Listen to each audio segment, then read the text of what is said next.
From Cali to Tally, it's time to wake up. WarChant.com is your ultimate Seminole sports source, and this is Wake Up War Chant. Now here's WarChant.com's Aslan Hudjavandi and Corey Clark.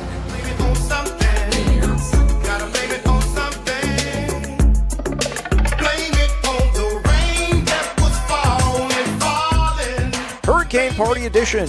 Wake Up War Chant. Corey in the house. We're at the Midtown offices. Don't know how much longer this one will be standing. This won't do well in a hurricane. If it's it might do all right, buddy. If it's a Cat 3, we're all struggling in Tallahassee, man. Hey, folks. So, yeah, we don't know exactly what's going to happen here with the meteorology and the weather and all that kind of stuff. Practice is still, as far as we know, is full steam ahead for Tuesday. They were supposed to, I think the original plan was to practice Monday, Tuesday, Wednesday, and then give the kids the rest of the week off, and then probably, I don't know, resume either Sunday or Monday.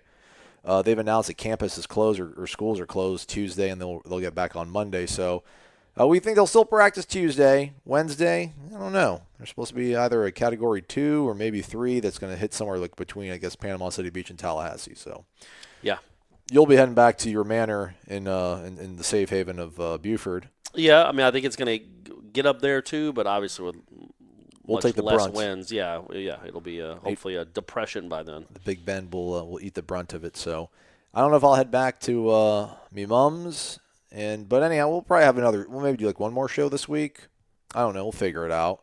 We were just talking before we got on air about, I driving here, I passed the Costco where literally it might have been 90 cars in line. Like it was out of the pump area all the way up the parking lot and then out on the Buck Lake Road.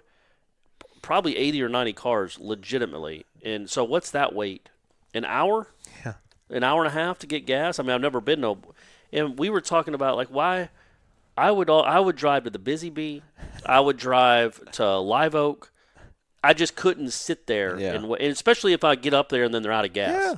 I wouldn't want to risk that. So why not? I don't understand why people wouldn't drive to Thomasville or anywhere in a 30-minute, 40-minute radius to get gas and then come back if you need. I mean, I know we need gas and you need water and you need and it's not like all those people in line are on E.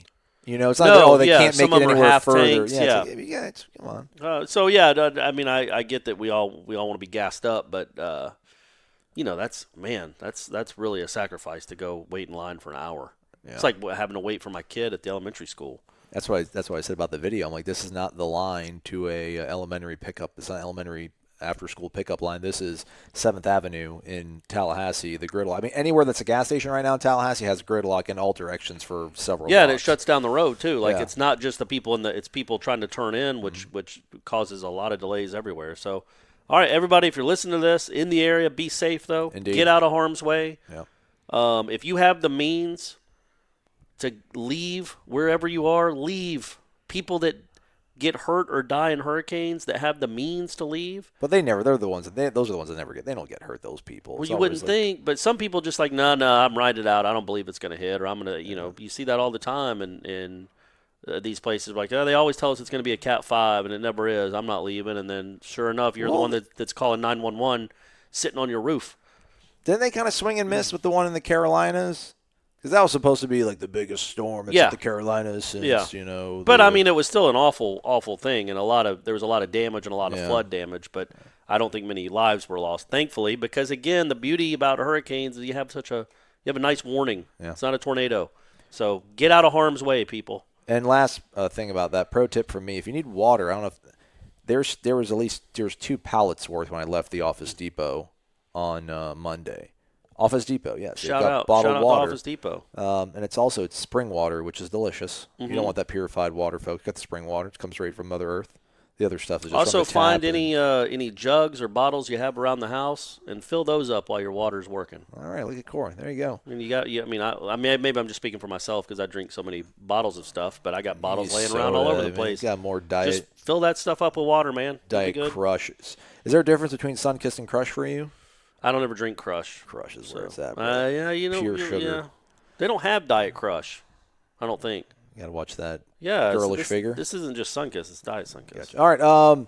What should people need to know about real hurricanes? It's over. I mean, we've junked. We've moved on, right? We 24-hour ruled it. We're over the Miami game. Right. Yeah, I think everybody listening to this probably is too. Yeah. Willie seemed to be in a great mood on Tuesday after. He forgot his. I asked him like, "Where's your lollipop at, yo?" He's like, "Oh my!" At least it starts like when you're like, "Where are my keys? Where are my keys?" He starts like tapping his pocket. He's like, "Dude," he's like, "You just remind me." He's like, "Man, I might need to go back and get it." I'm like, "It's all right, man. You can bear without it." And that lollipop isn't great luck. And then somebody choked and was like, "Derek can go get it for you." Derek's his body guy, the SID, Sports Information Director, but everyone had a good laugh. So practice on Monday was up. It was a practice. I mean, they did an old drill. It was a lot of younger bucks taking on some of the first-team guys. That happened.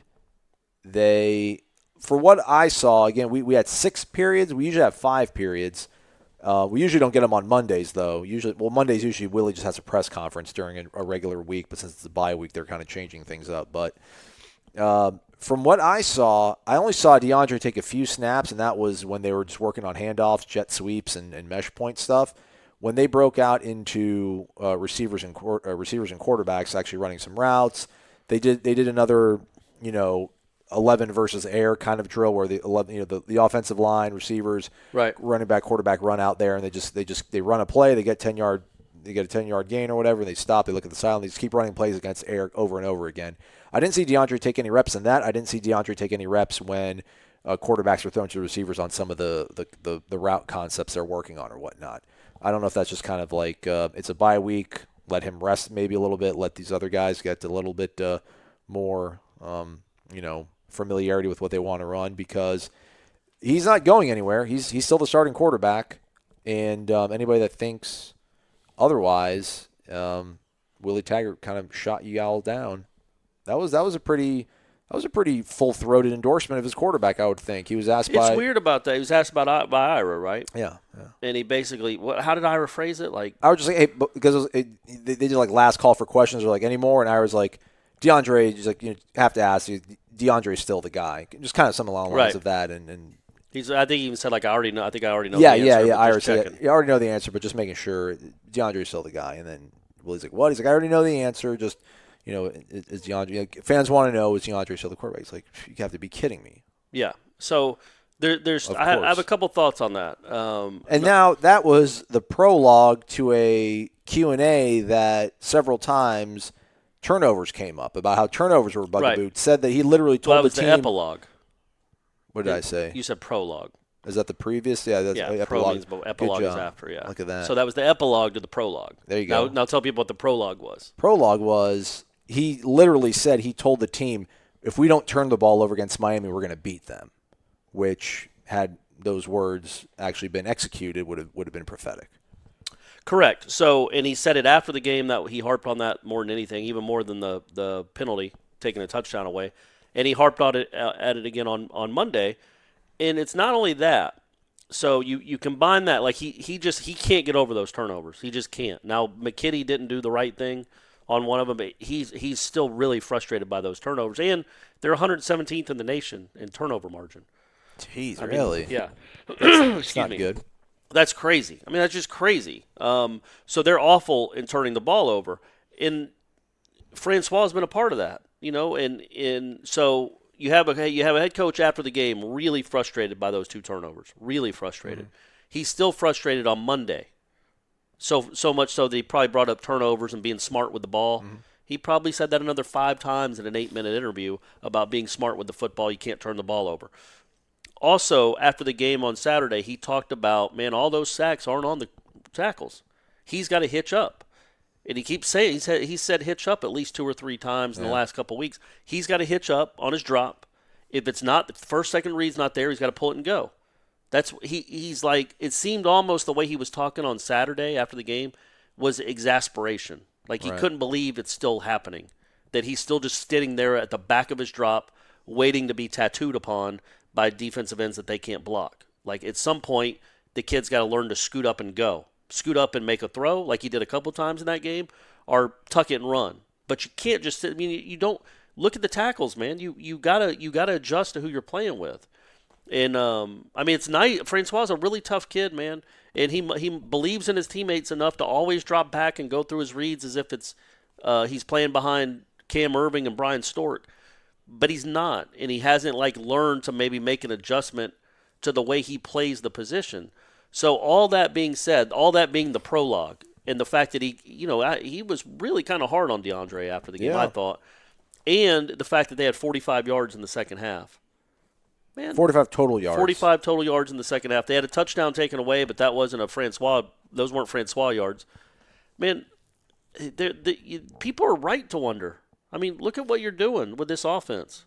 I mean, look what you're doing. You're averaging most you've scored is 28 in four conference games. You're 1-3. I think you're averaging about 19 a game in conference. One of those was a punt return.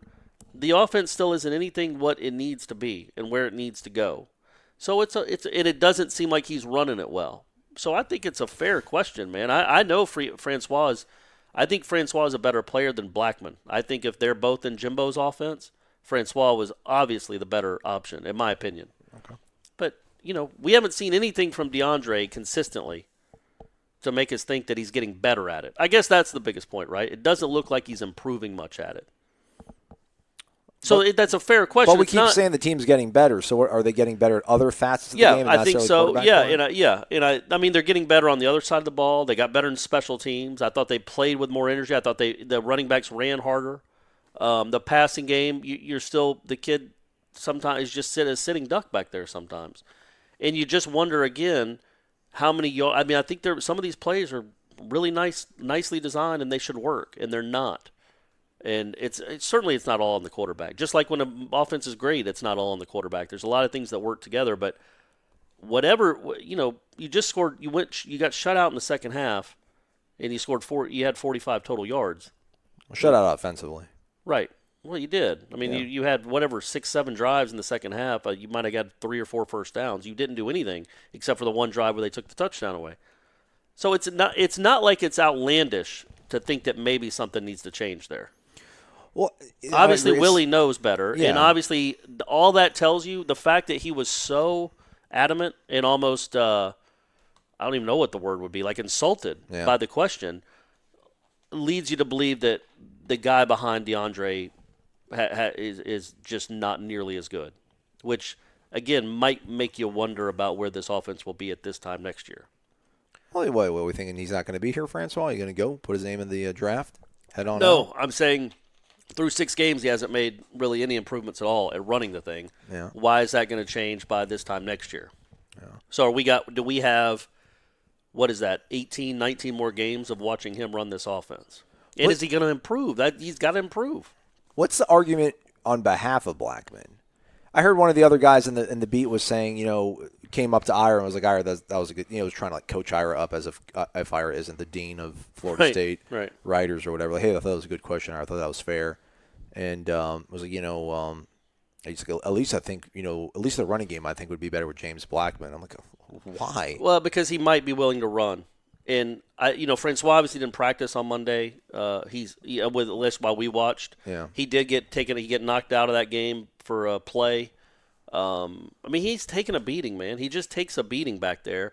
And I think Blackman's got fresh legs. He's healthy. I think a healthy Blackman is faster and a better runner, obviously, than a whatever Francois is, 70% healthy, really? 80% healthy. Yeah, man, you're watching Francois. Is he doing anything with his legs? But I don't know if James Blackman is appreciably, to take a word from your lexicon, appreciably better than DeAndre when it comes to running. And I feel think like if he's healthy, Blackman's not winky. I mean, he can move a little bit. Yeah. And in this offense, again, you don't have to be a 4-6 guy or a 4-5 guy to make yards, to know when to pull it and know when not to pull it and know when to pull it out and throw it. We agree that DeAndre is a smart kid. Why? I mean, how come? What's a theory that you could throw out there as to why? I mean, again, I think we asked it on Monday. Is it a mental health, self-preservation thing? He knows football. I mean, I know this is a different scheme, different philosophy, but it's an easy sort of concept, right? Like you hold the mesh point, the defensive end crashes in. You keep it. If he doesn't, then you hand off, and then you got someone pop through the tackles. I think if he was healthy, he's never really been healthy, has he? Except for the first half of the Ole Miss game. I mean, he's been beat up and battered his whole career. But say he was healthy the first half of the Ole Miss game, I think you're looking at a kid that probably pulls it and runs it 7 or 8 times a game. Well, again, like, do you think is he missing these? No, I think he knows that he can't make people miss. There was a play in that game where I think he kept it, and there was a really nice size hole on the right side between the guard and the tackle. And he saw it, everybody saw it, but he went outside the tackle. But there was also a linebacker coming. Right. And I think he thought, okay, I can get through that hole, but then that kid's going to knock the snot out of me. Right. I can go around here, maybe I can get the edge and get to the sideline, but I'm not going to get the snot kicked out of me. No. Because he doesn't trust his body. I don't think he trusts himself to make people miss. I think he's a pretty solid runner when he's 100% healthy, but he knows he's not. So he's just setting himself up to get tattooed if he keeps it and goes inside. But in this offense, man, I think that's what you need. I think you need a quarterback that'll punch it up in there and get you 7 or 8 yards, like the North Carolina quarterback did against Miami. He ran it up there. Yeah. You have a kid that's a pretty talented thrower of the football when he has time. He doesn't have much time, and as you can understand, his clock's all beat up. His internal clock in the pocket is all beat up because of what he's gone through, and it would help if he could run, but I don't think it's an EJ thing. I thought when EJ started at Florida State, he was used mainly as a runner. Like Jimbo would call 8 or 10 QB sweeps a game, and when he got those legs going in the open field, he was a sight to behold, man. He was a really good athlete. I think by the end of his career, that wasn't part of his strategy because I think some of it was self-preservation, some of it was he wanted to prove he could play in the NFL. He's an NFL quarterback. So I don't think it's that. I think Francois would run if he was healthy. I just think he knows he's not, and he's not going to be able to make anybody miss. And so his thought is I'd rather have Cam Akers maybe bust one out for 70 than me keep it and get 9 and get tackled. I don't know. This is 6 games worth of it, though. At some point, the coaching staff has to be, listen, we talked about this 3 weeks ago, 2 weeks ago, last week. You have to keep it on this. Why are you not doing it? And at some point, then they have to make a change if he's, if he knows what he's doing and he's not following protocol. Yeah, I don't want to say he's being insubordinate or anything, but if he's obviously being gun-shy, my argument, or might be gun-shy, might not just read it, might just not see it well. He might just not see it well. Yeah. It's easy for us to say in a press box 300 yards from the field, oh, there's a huge hole there, he should have kept it. Maybe it's everything's going a lot faster, and it's not his first instinct isn't to pull it and run like Quentin Flowers was. His first instinct is to give it to his 5-star running backs. I wonder how much of it, too, is they're more willing to kind of take DeAndre's turnovers because maybe it's coming from a better place. It's him not giving up on plays. It's him trying to let things develop, whereas I think if James comes in, if Blackman comes in, I think so much of his game, so much of what the team likes about him and rallies around him is just his emotion, the intangible sort of stuff. But I feel like he also plays too emotionally. He would try to force things, and maybe that's more difficult to live with when you're a coach. That this kid knows not to throw it on 3rd and 8, but he's forcing things to a point because he wants to make a play, and he's going to make a bad decision and throw into coverage. Because I think that's what James does. It's like the Clemson play, right? Right. Everything is there for you. Just go and make the plays you can. But I think that the emotion, the moment got too big for him. And not that he's grown, obviously, since then, but I still think he plays with a certain emotion and swagger to him. I think that he's always looking to make the big plays, always looking for a kill shot, which is really cool. But you can't always force things, and I think maybe that makes them feel a little hesitant about putting him in there as opposed to DeAndre, where, DeAndre's not forcing things. He's either making a bad read or receivers are kind of, leaving him out to dry and running incorrect routes. Yeah, it's just, again, they had that stretch there, man. They had a stretch there, and maybe we should just chalk it up to a bad half because the second half of the Louisville game and the first half of the Miami game, they scored 41 points.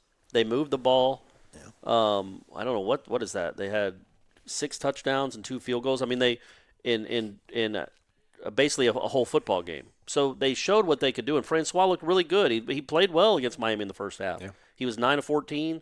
Had a pass that should have been caught by Terry that he didn't go after, so it should have been 10 out of 14.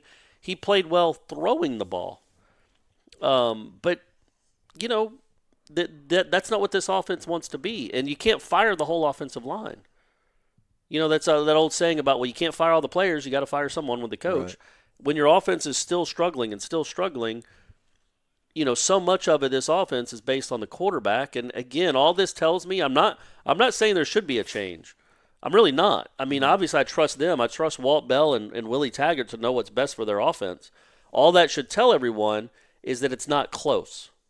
It's just not close, because if you wouldn't pull a kid after 6 games in which you're 3-3, your offense is averaging 19 points a game in conference, you just had 45 yards in the second half, and 2 awful turnovers that you keep lamenting, like keep saying that cost you, basically saying that cost you the game, those 2 turnovers, and you were awful in the second half. If you would not pull him after and he's not 100%.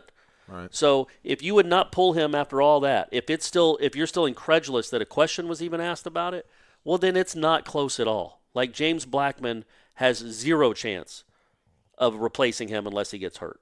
Isn't that all that tells you? Yeah. If he was so incredulous about it, it's like, man, there's no chance that Blackman's playing if there's an injury or if they're up by 30 or down by 30. Other than that, it's Francois' team for the foreseeable future, because I don't expect a freshman kid to come in and play right away. So Francois is going to be the quarterback for the next 18 or 19 games. So you got to hope he gets better at it. You got it. All right, possible vindication, maybe somewhat. Let's talk about that. Some of the surprises that Willie Taggart admits he's underwent or had to endure in his first half as a head football coach at Florida State University. We'll talk about that next right here on Wake Up War Chant. WarChant.com is the ultimate inside source for FSU football and recruiting. And now you can get in on the action for free for an entire month. WarChant.com is offering a risk-free 30-day trial subscription. Get full access to the #1 website covering the Seminoles just by entering the promo code WarChant30. That's WarChant30. Sign up and get in on the world's most active FSU message boards. Receive breaking news, stories from our award-winning staff, plus get exclusive interviews and videos. Just enter the promo code WarChant30. WarChant.com, your ultimate Seminole sports source.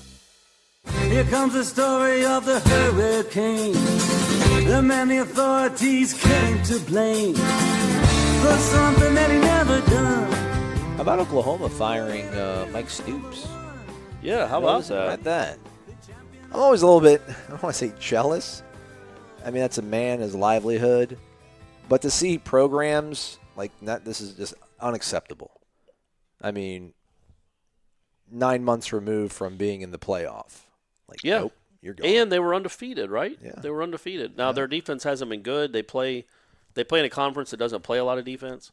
But, yeah, you think about that, and then you think about who just left here and some of the defensive performances he allowed and didn't. No, I'm not saying that's a good thing. You fire a guy mid-season, what does that ever really accomplish? Right. But maybe, I guess it was just untenable.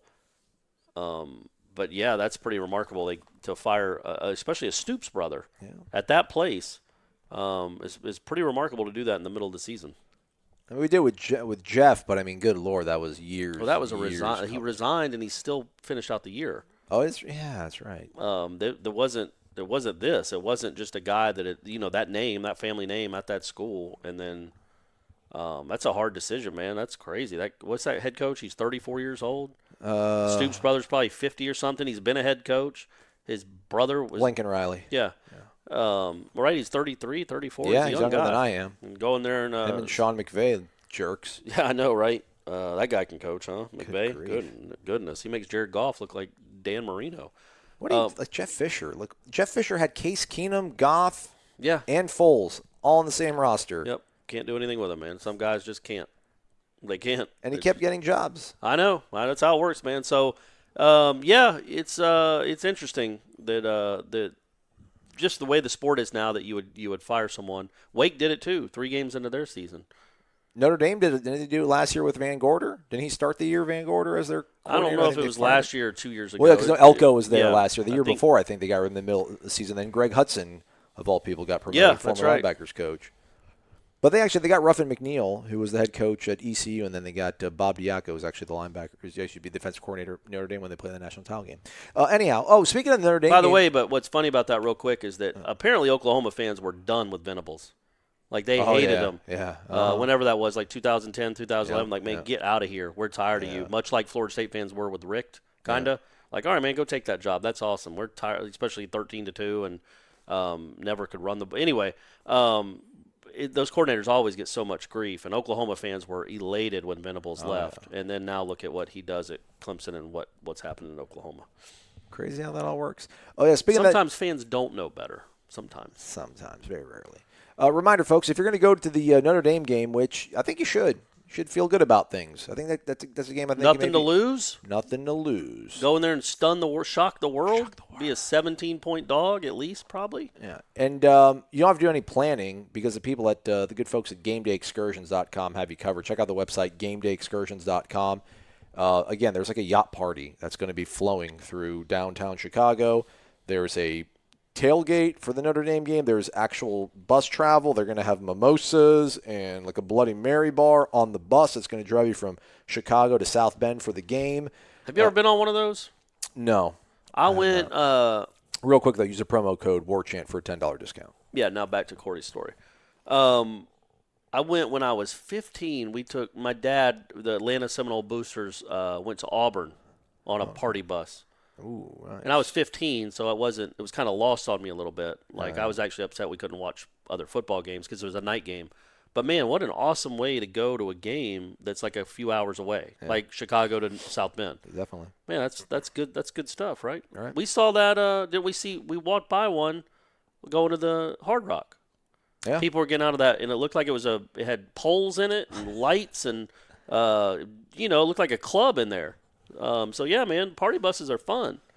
And it'll be really fun on the way back when you're celebrating your 31-9 boom upset win of the Irish that knocks them out of playoff consideration.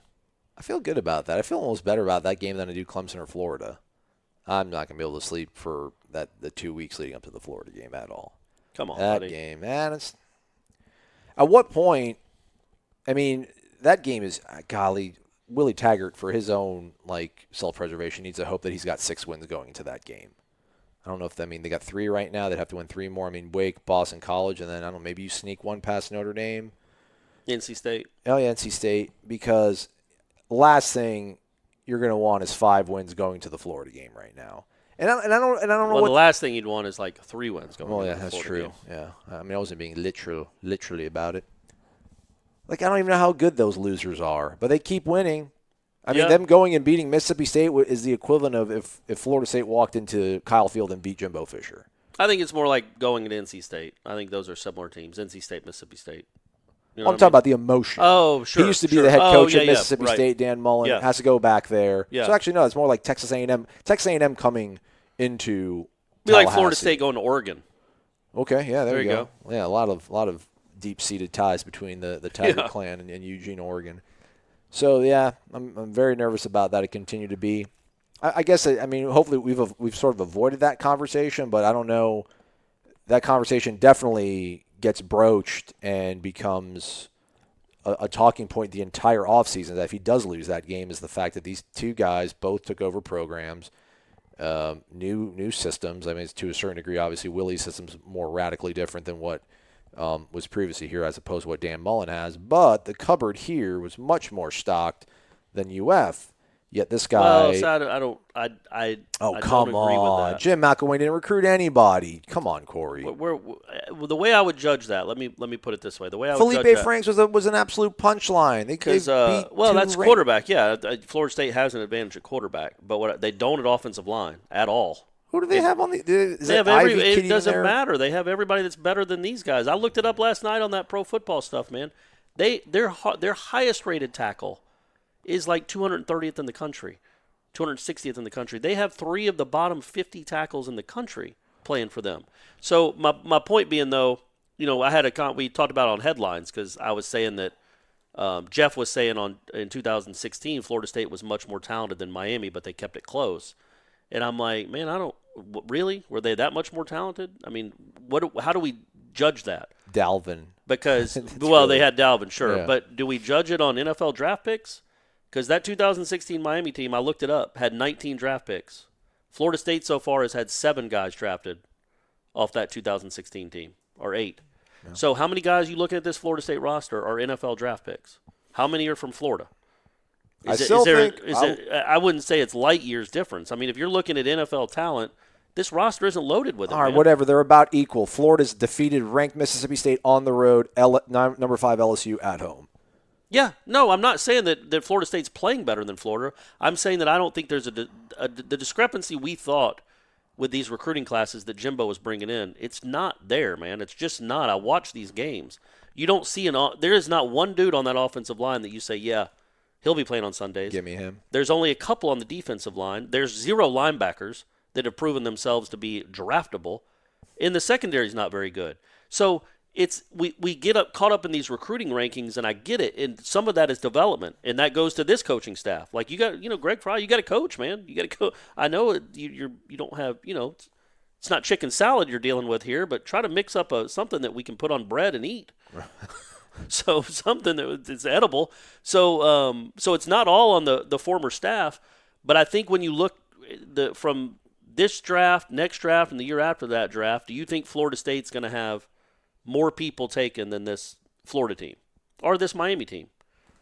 Because I think that's how I judge talent, frankly. That's how I judge what talent is, and I don't see it. I don't see this NFL roster that we thought maybe he was putting together when you're landing in the top 4, top 6 recruiting classes. Well, I think part of it is the fact that the recruiting classes, it doesn't factor in like needs versus what you've brought in. Yeah. Because otherwise, then Jimbo Fisher does not finish with top 10 recruiting classes because he was stockpiling all these defensive backs. They've got defensive backs for days. They've got wide receivers for days. They've got running backs for days. They don't have a lot of quarterbacks. They don't have a lot of offensive linemen. And to a certain point, they don't really have a lot of defensive linemen either. I don't think they're probably where they want to be in terms of depth of the defensive line, and obviously linebackers. Well, it's really just they got a bunch of defensive backs and a bunch of receivers and a bunch of running backs. Yeah, so when we look at Florida, they're winning. They're not winning because Dan Mullen has revolutionized the offense and Felipe Franks but is he's playing figured well. something out. There's no way they win these games with Jim McElwain. No, they're winning because I think he's changed a little bit of the mindset, and they're winning because of defense. I mean, their defense is what did Mississippi State score? Like 6 points, 9 points? Something like that, yeah. At home? They didn't score a touchdown. I mean, that's defense. They're winning because of defense, which it counts. It counts. A&M isn't marching up and down the field on offense, but their defense is better. Some of that goes to the head coach. You instill something. He made a good hire defensive coordinator. Both of them, I guess. Yeah. That's a big deal. I think Florida State made a good hire defensive coordinator. I think watching it, and I don't know anything about recruiting rankings from 15, 16, and 17, watching Florida play defense and watching Florida State play defense, I think there's more talent at Florida. Just watching it. Just watching it. I think Marvin Wilson's better than anybody they got, and Brian Burns would be better than most of what they got. Other than that, who on that defense are you going, man, yeah, he's a world beater. He's awesome. I mean, there's not. But who does Florida have? I don't know. They have a couple guys. They have a couple guys that are really good. They have a good pass rusher, Polite maybe, and they have somebody else that's really good. The thing I don't like about these grades. So I looked at the grades the other night, and I think I want to say Eberle might have been the highest graded offensive lineman for Florida State against Miami. However, he was credited with allowing a few of the pressures or whatever. Cole Minshew was the only offensive lineman who was not credited, or I don't think credit is the right word in this term, but it was not blamed, didn't have the onus on him for allowing. He didn't surrender a sack. He did not surrender a pressure. He did not surrender a hurry up. Okay, Cole Minshew was the only one. And he was like the third highest rated offensive lineman for Florida State. So what are they judging based on? Then you're an offensive lineman. You weren't responsible for surrendering a sack, a pressure, or a hurry. How are you not then by default? His run blocking might have been really bad. But still, I don't know. I mean, if the run blocking's bad, then that hurts. He must not have been pushing people over to open up holes. I don't know. That's all. You got to take all that with a grain of salt. These numbers come in shades, right? So like the worst, really bad is red, and I guess really good is like blue. I don't think I've ever seen anybody in Florida State in the blue. That Gerald Willis guy. Well, no, Burns. I think I looked it up. Burns is like for the year now an 87 grade. He's like the top 12 defensive end in the country by grades. Right. So he's in there. He's in the conversation. But other than that, him and Marvin are both good. And other than that, man, who else are you looking at saying, yeah, man, these guys are dominant. It's crazy, man. It's crazy times. But there's something I was supposed to talk about in this segment. But I did want to bring it up going back to it because it is funny. Oh, vindication. Go ahead. Well, just in hindsight, how we talk about these things, like, with the way we remember that 2016 Miami game, Florida State went down there after the North Carolina game. They had given up at least 35 points in 3 straight games. They had just lost to North Carolina by giving up 50 yards in 1 second. to give up a field goal. When was the USF game? It was the week between Louisville and North Carolina. Okay. So that was a 35-point game. They just scored 55, but they gave up 35. So they were reeling. And then Miami's up 10-0 in that game, going to make it 17, and he throws a terrible pick to McFadden. And then after that, it's a game. And so I was telling Jeff when we were talking about it, I was like, man, Miami always does weird stuff down there. And he's like, yeah, but Florida State was the better team in that game. They have more talent. And I'm like, I don't think that's true. I don't. And when you look at it, again, I looked it up. Miami had 19 guys already, has had 19 guys off that team. They had 9 guys drafted out that year off that team. Florida State had 5. And then last year they had 4 more, but 2 of them were 7th rounders. So what's the point then on that? The point is that just because, let's pick someone. Tavares McFadden was a 5-star coming out of high school. Right. Did he play like one other than like a 5 or 6 game stretch as a sophomore? Well, that night. Yeah, that's what I'm saying. Well, but he also gave up the game-tying touchdown if my man doesn't block it, the extra point. So, and then, all of them. Josh Sweat, did he play like a 5-star super duper? Oh, your point is that Jimbo didn't necessarily have like a stacked team and beat a lousy Miami team. I get it. Okay, so you're saying Jimbo's a good coach. Got it. Cool. Right. I like that. So like Miami, but the thought that Jimbo recruited so well that he loaded up this roster. Look at the field, man. We can look at the rankings all we want. Let's look at the field and see how it translates. The 11 and 12 classes, the 10, 11, and 12 classes, that was all there for us to see. It translated. Those were high recruiting classes that, oh boy, they're everywhere. They're literally everywhere. After that, man, the offensive linemen hadn't had anything. You haven't had great receivers. The quarterbacks haven't been any good, haven't been great. Let's put it that way. I shouldn't say any good. I sound like Jeff Cameron talking about Brian Burns. But so when we look at this roster right now, we think, man, he's got way too much talent for it to look like this. And I don't know if that's true. I just don't. I think I can. And it all starts with those first 5 guys up front. Right. I do think that perhaps myself, overestimated the talent on this roster, but I still think it's more than a 3-3 team. Yeah, but I don't know if it's more than Florida. That was going back to the original point. I don't know if it's more than Florida. McElwain finishing 18th in the nation recruiting. Jimbo finishing 7th. Okay, it's degrees, man. It's not, you get yourself a Derwin James. That's going to bump you up the charts. Right. It's not Alabama and Georgia versus Boston College recruiting classes. It isn't that big of a difference. Okay. So that's kind of my point. What I think will happen if Willie can get this thing going, if he can get 6 wins this year, 9 or 10 wins next year, 9 wins even, 8 or 9 wins next year, I think he's going to start putting up those recruiting classes that aren't just rated high because you got 8 or 12 or 15 4-star kids, but are legitimately top 1 or 2 classes in the country that proved themselves on Saturday.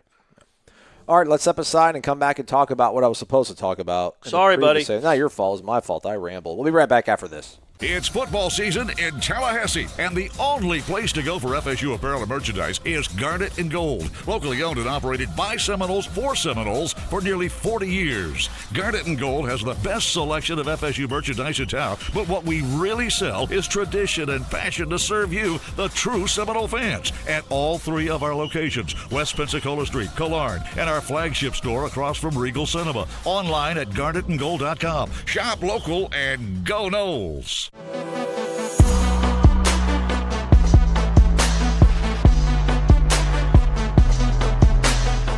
All right, we got an update, Corey.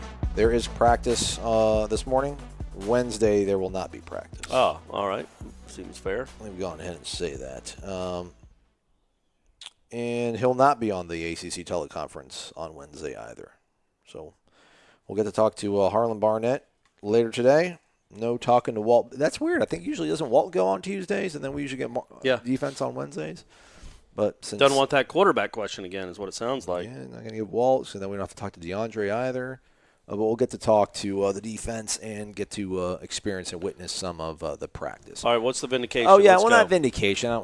Easy. When you're trying to watch the Bravos again, How about that, man? That was a fun moment. That was all. Yeah, I got to folks. If you weren't here yesterday, which is fine, we didn't talk about it on the show, but I actually got to witness Corey experience Acuna hitting a grand slam, giving the Braves a victory, which proved to be not the game-winning runs, but because it was might as Freddie well Freeman. have been, yeah. Yeah, we were here where I was just waiting. We recorded the show. I was just waiting for that inning to get over to leave, and then they walked the pitcher somehow. Yeah. And then they walked Acuna, but they called the fourth one a strike, which I was not fired up about at the time. But, yeah, then the next pitch, almost the same pitch. Corey gets up out of his seat, starts clapping up. He's like, attaboy, Blue, good call. I might have said a cuss word or two at Blue. But I even told you when I left, I'm like, they probably still won't even win this game, but that was a cool moment to see. Yeah. And sure enough, 4 innings later, it was tied. That's what the Braves do. Then Freddie Freeman rose up, man. Yeah, man. Dang right he did. All right, so I think one of the questions for Willie on Monday was, I mean, this is the halfway point. It's really crazy how the bye week falls right in the middle, smack dab. But this is the halfway point for him, year one. Kind of asked Willie if he had anything that's caught him off guard, any big surprises he's had. And I don't even know if he prefaced it with, in terms of like, did you think you would be here at this point or anything like that? But Willie came out I didn't think the wins. I thought we'd have more wins than we do right now. Yeah. So I wonder if that, because so many people are like, it's your fault.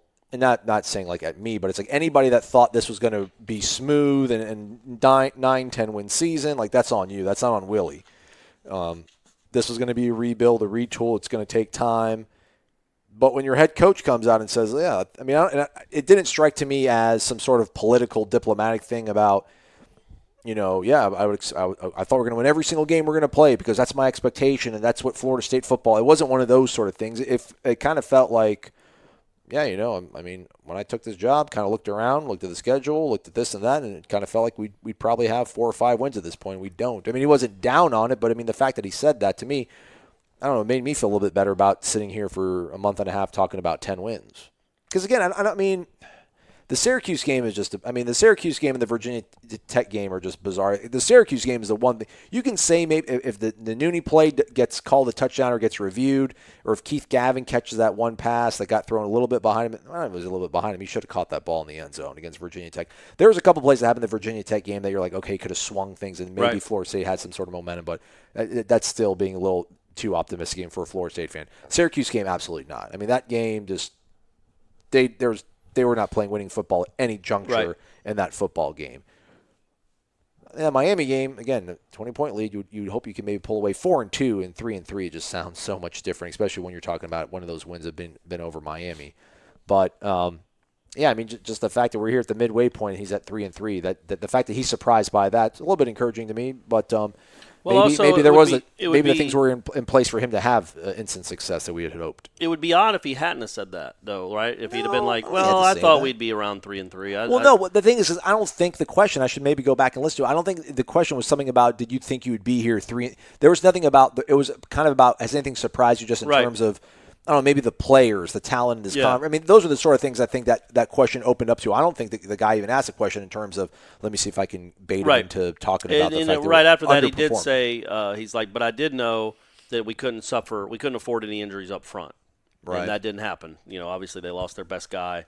He's been in, I think he's played 2 of the 6 games or 2.5 of the 6 games. And there's no timetable on his return, which is not encouraging at all. So they had those injuries, and he knew what the deal was up front. He knew it in the spring, I think, even though most of those guys weren't even practicing. He knew he watched film. He knew that they were in trouble up front. But he did say that I think he thought if they could stay healthy up front with those 5 guys. He also thought, I think he thought Jawan Williams was going to be able to play. But if those guys were just okay, if it was just an okay unit, if it just went, even if it was just a little bit better than last year or a little bit worse than last year, I think he thinks they'd be 5-1 right now. Right. But if it wasn't an absolute disaster, he knew that they could. No offense can move when it's an absolute disaster, and his tackle play is pretty much a nightmare. I mean, you can't do anything about it. And again, going back to the first segment, quarterback needs to learn how to adjust. He cannot sit back there like he's got Walter Jones on one side and Brett Williams, Trey Thomas on the other. You know what I mean? You can't do that. You have to realize that, man, that guy, he's struggling. I got to help him out. I can't let this guy speed rush right by him to where he gets to me. Like Brian Burns against these guys would have 7 sacks a game because he'll just speed right by those dudes, and there's the quarterback waiting for him to get sacked. So But he's also said things about, I think even in the week of the Virginia Tech game, just about the offensive line, how they're coming along. And he's like, I think they're going to be better than what you folks, what people expect. He's talked about. Yeah, but then didn't they have? I mean, well, Jawan Williams got taken out early in that game because he wasn't good, and then Dickerson got hurt. Right. I mean, they threw for 200 yards in the first half against Virginia Tech. Right. So again, it sucks because it does really always come back to that. It just always comes back to that. It's hard to judge anything because you can't block it up the way you want to block it up. You just can't. He's not. I don't know that he's ever had anything like this in his career. Maybe the first year at Western Kentucky, the first year at South Florida, where they just did not have the pieces to. They got the maddening thing is they have the numbers, they have the bodies, just they don't have. Yeah, and I shouldn't even say the pieces. They haven't figured out what it is. Maybe there is some a combination there that could work, and they're just keep trying to find the numbers on the what do you call it, the safe, the combination on the safe to open it up and to see all the loot that's inside. Do you have a safe, by the way? I do not have a safe. Have you ever had one? I did have a safe. What'd you have in there? Comic books. Oh, what a nerd! It was like a lot. It was Superman a lock box. number 7 or something. It was a lot. It was in the Superman Died series. There was like 10 different Superman Died volumes, and it crossed over different franchises. And I had all those. I didn't know you. Are you a comic book nerd? No, we were. We collect. Oh my gosh! Who's we? My brother and I spent so much of our father's hard-earned money on comic books. Do you still have them?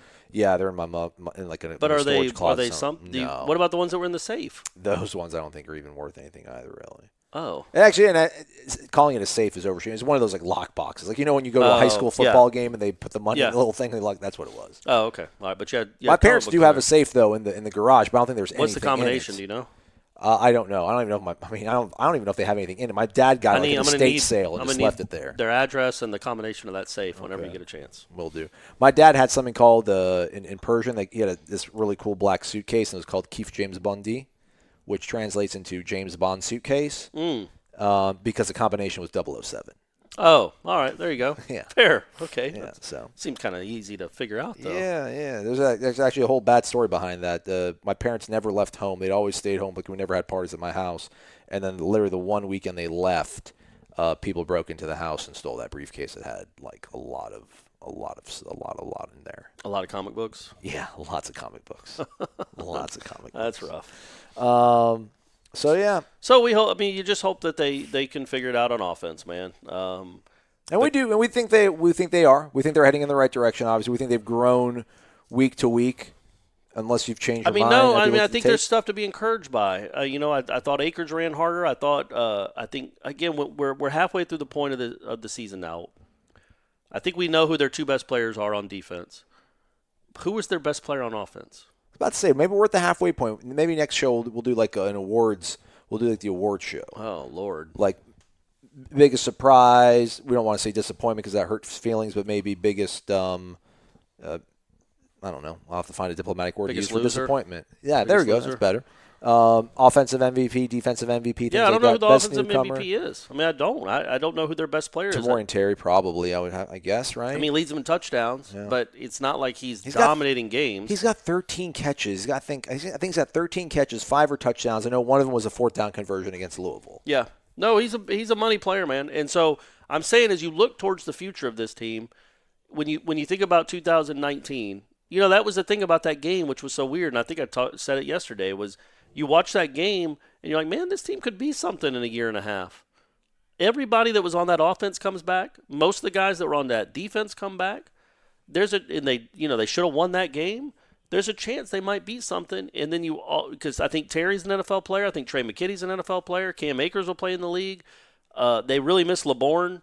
I think he's a big miss there too. That was a big injury for them. That guy he's a special. He looked like a special dude. They missed him on that one play. Yeah, that one beautiful play. Best run and catch they probably had all year. So Gavin's coming back. You would think, unless he decides to test it. I can't imagine he would, but who knows? So you got all these guys coming back, man. The whole, for better or worse, most of the line's coming back. So but you get excited about Not the really. pieces. Eberle's going to be gone. Derek Kelly's going to be gone. Oh, well, yeah, that's true. So you're going to have to fill out. I guess it's most still, technically. But you have these pieces in the skill positions that you do feel excited about. I think Trey McKitty's proven something. He's a good player, man. Yeah. Right. Terry's proven something. Gavin, DJ, the Harrison kid. So there's all these pieces. Akers will be a junior. LeBourne will be a redshirt sophomore. So you have all these pieces, and then you're like, man, but what?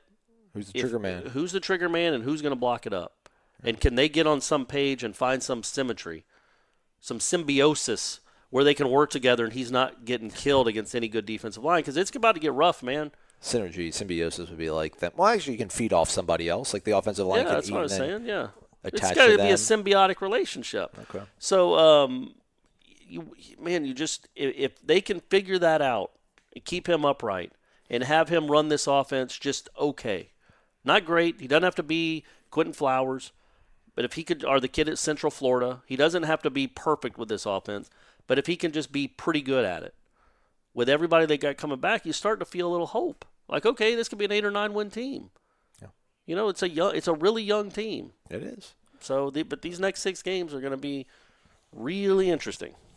That sounded very cynical. Very interesting. Well, it's just they're going to beat Wake. You hope. I mean, they should score on Wake for sure, a lot. Everybody scores on Wake a lot. Yeah. And then, Boston College will be tough. I mean, you saw what they did to that team last year. So Boston College is certainly not a gimme win. And then obviously none of the other ones are. You got NC State on the road, Clemson at home, Notre Dame on the road, and Florida at home. I mean, it's a tough schedule, man. But we'll get to see where this team is. Yeah. We will. I mean, by that Florida game, we'll know you'll no matter what happens in that game, you'll know what you have going forward next year. Let's see if they keep taking steps. Let's just see if they keep taking steps. If they lose at Notre Dame 31-30, okay, man, you're seeing more steps happen. You just compete and fight and play. But you said Florida State's not a moral victory school. No, it's not. But this season, I also said after the Syracuse game, everything had to change. Like the whole way we look at Florida State football, I thought had to change after that Syracuse game because I was already punting on the season. Yeah, a bowl trip. I've already got plans for December, and it ain't going to Shreveport or New York for bowls. So I've already planned to do stuff because I don't think they're making a bowl. But so I'm looking at it through that lens. But now I'm thinking about 19 and 20, and that starts these next 6 games. Well, it really started after the Syracuse game. So I said you got to look at it through a different lens. Like, okay, are they just making improvements? Are they getting better as a program? Is it a team you can be proud of to watch and root for? And I thought that team on Saturday was something you could be proud of, man. I think Florida State fans, for the first time in a while, were pretty revved up about what they saw from their football team. The fight they showed, the swagger they showed in that place. I know it didn't end up well because of the couple turnovers and getting screwed by an official, but they actually showed something. Like, okay, man, maybe we're 6 games in now. Maybe there is something to believe in with this guy in this program. Last note, too, just asked Willie about whether he thought Saturday was good in terms of giving them, something good to market for the recruits. He did say that he feels good about their recruiting efforts, and I asked him about junior college. I'm like, is that an option for you guys? And he just simply said that, I'm like, I know you want to build things the right way, long term. I'm like, but is going to the junior college sort of circuit, is that something that you're willing to look at? He said, we're willing to look at everything to make our team better. So I would assume, I don't know if we'll have Michael Langston on this week, but I would think maybe by next week. Michael made it sound like this bye week is going to be pretty pivotal in terms of their recruiting efforts for the 19 recruiting class, for the 19 signing class. If there's anybody out there in terms of junior college talent, I would assume mainly on the offensive line. I don't want any part of any linebacker from junior college ever again. Ever. Not really working out for the Noles. Ever. I would say not since the great Nate Hardage has it worked out. I would say So maybe they can sneak an offensive line. They don't need to be Kareem Get the 4 best. Be between Shannon Boatman and Kareem and we'll be okay. Get the 4 best JuCo linemen in the country. Just whatever you have to do to get them. Yeah. And boosters, I know there's some big money boosters that listen to this show. Man, sometimes you got to do what you got to do, man. Do you want to win or not? Now, look, that's certainly not me condoning cheating or illegal payments. Did you hear Dan Wetzel said something about this whole NCAA basketball thing? Creighton offered $100,000 to like a top 30 recruit to come to Creighton basketball. Creighton's trying to win. $100,000. Creighton is trying to win. That seems low. To live in Omaha, I feel like that's at least $500,000. I can never wrap my arms around college basketball. So you go to these JuCo kids. Get the 4 best guys. Get the 4 best guys, top 2 tackles, top 2 guards, in the country. You got to figure 2 of them will be able to play and help you out. Those odds. I'll take those odds. But 50%. You're giving them all whatever. Again, I'm pretty sure Dunlap listens to this show. Al, come on, man. Come on, man. We get it. Bobby. We'll name them after you. I know you want everything named after you. Those 4 kids will have the last name Dunlap for their entirety of their careers at Florida State, but you got to get them on campus, man. We can't watch this for another season. Get somebody in here that can play, man. We'll also give the rights to your name in perpetuity. If they make the league, they have to say their name, and when they say the school, just Dunlap University. Yeah, exactly right. When they're on Monday Night Football, the Dunlap. All right, man. Everybody, for real, though, stay safe. Hopefully by the time you guys hear this thing will be bleeding and drifting a little bit more to the west, unless you live to the west of us. But anyhow, everybody, let's just hope this thing just get out of the cone. Get out of the cone, people. The cone of uncertainty. He's Corey Maslow. Thanks for listening, folks.